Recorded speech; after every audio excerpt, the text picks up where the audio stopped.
the bottle of water we carried from Cataract Dam. The Darwin people have given us custody of this, and we've got signatures of people who've been along the journey with us. We started off at Cataract Dam, which is currently being undermined with the Rozelle Vale colliery expansion. It's estimated now we're losing 3 billion litres a year at the moment.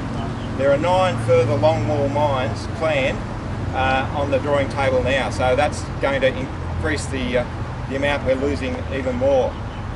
So that's why I got on this walk, because no one is listening. Everyone I talk to all the way along here, and I say, look, we're losing water, our water catchment, everyone says, oh yes, that should not be happening. But nobody knows, so that's why it's going on. And that's how these mining companies work. They build these environmental impact statements that are this thick, and all the rest of us are busy getting through our working day. We don't read it and we don't know. So that's what this walk is about. As we're walking through between Camden and Liverpool, we see these massive residential developments. This is the growth area of Sydney. Now most of those people, their water comes from the Upper Nepean, which is the mines that are currently threatened by the longwall mining. Okay, so there's massive increase in demand for this water is on its way. And what are we doing about it? We're coal mining and reducing the amount of water we have.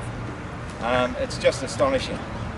What else did we go past? We also went past the coal seam gas wells in the Camden gas project.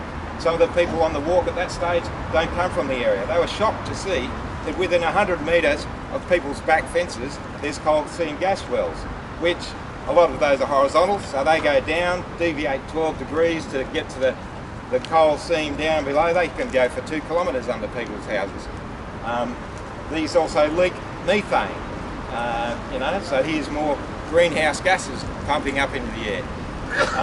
Where else did we go? We went past the Fairfield recycling plant. Veolia have put in there. So this is start of some of the signs that privatisation is on its way.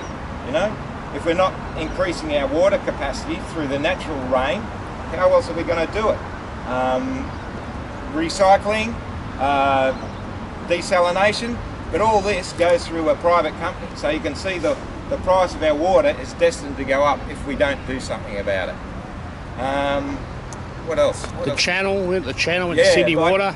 We walked, a lot of it we walked along the Upper Canal, which is built in the 1880s, an engineered marvel which travels for 64 kilometres. It takes 20% of our water supply, that's Sydney's water supply, comes from the Upper Nepean and Warren-Ordered dams. And that has been undermined over the years, and the mining companies have had to remediate that. So it still carries the water, but that's 20% of our water that's come down there. And then we went to that goes to Prospect, then it goes down to Guildford, then under the Parramatta River to the Ryde Pump House. We went past that yesterday. From there, the water is pumped up to Manly and the North Shore. So the problem is that all this is happening not in my backyard, but people don't realise it is really, because that's where your water comes from. So that's why I thank everyone for coming along today. We've got a petition on our website, and we really need to get some numbers up on that, because we need to make the politicians listen, not just the people. So if you can get onto our website, www.walk4water.net, sign the petition and share it around.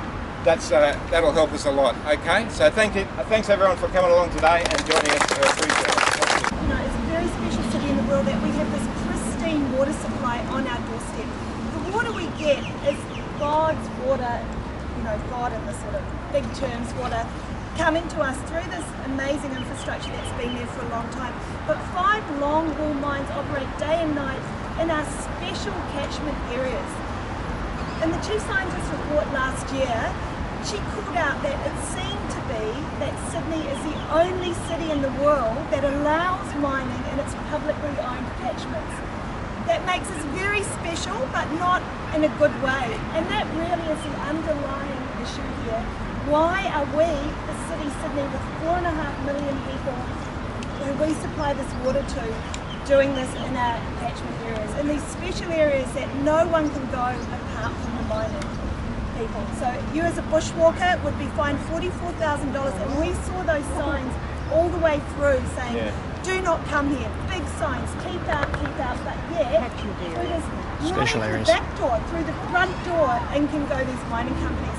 So that's really what our call is, to say, why do we continue to allow this to happen when we know and we have documented evidence of the damage that it's doing to the precious swamps that in times of drought hold the water and release it, and they clean the water as a natural purifying system. The subsidence. I'd just like to make one other point. As we've walked along, we've called into every local member we could find, to their electoral offices. The Liberal Party, we have not been able to make contact with anyone. We've invited them to every one of our events and we haven't seen one yet. The Labor Party are generally supportive of the opposing coal seam gas in the waters catchment, but when we press them on the issue of the longwall mining, which is happening now, they're evasive. Okay, we've had two people who have come along, Hugh McDermott, and